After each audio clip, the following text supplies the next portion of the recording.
नमस्कार, ABN news live Marathi channel मध्ये आपले स्वागत। आपण बघत आहात एबीएन न्यूज लाईव्ह मराठी। लाखो रुपये किमतीचे सोने चांदीचे दागिने चोरीचा गुन्हा रावेर पोलिसांनी अवघ्या काही तासात केला उघड। रावेर तालुक्यातील नेहता गावी वत्सलाबाई रामदास पाटील यांच्या शेतात बरानपूर येथील मेंढपाळ खंडू भिका सरगर यांनी मेंढ्या बसवल्या असताना खंडू सरगर यांनी संसार उपयोगी सामान व सोने चांदीचे दागिने बैलगाडीवर असलेल्या लोखंडी पेटीत ठेवलेले होते, परंतु अज्ञात व्यक्तीने ते चोरून घेऊन गेल्याने त्यांची तक्रार रावेर पोलीस स्टेशनमध्ये करण्यात आली। पोलिसात गुन्हा दाखल होताच पोलीस निरीक्षक डॉक्टर विशाल जयस्वाल यांनी गुन्हे शोध पथक व बीट अंमलदार यांना तात्काळ सूचना देत तपासाला गती दिली।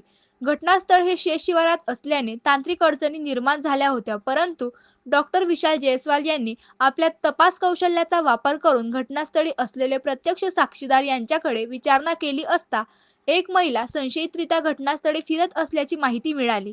सदर महिलेची ओळख पटवून तिला विचारणा केली असता तिने उडवाउडवीचे उत्तर दिले, मात्र तिला विश्वासात घेऊन विचारपूस केल्यावर सदर महिलेने गुन्ह्याची कबुली देऊन चोरलेला मुद्देमाल काढून दिला। सदर कार्यवाही पोलीस निरीक्षक डॉक्टर विशाल जयस्वाल यांच्या मार्गदर्शनाखाली पोलीस हेड कॉन्स्टेबल विजय चौधरी, विक्रम सिसोदे, चैतन्य नारखेडे, रुबाब तडवी, गुन्हे शोध पथकातील प्रमोद पाटील, श्रीकांत चव्हाण, विशाल पाटील, सुकेश तडवी, गजानन बोने यांनी केली असून गुन्ह्याचा पुढील तपास पोलीस हेड कॉन्स्टेबल विजय चौधरी करीत आहे।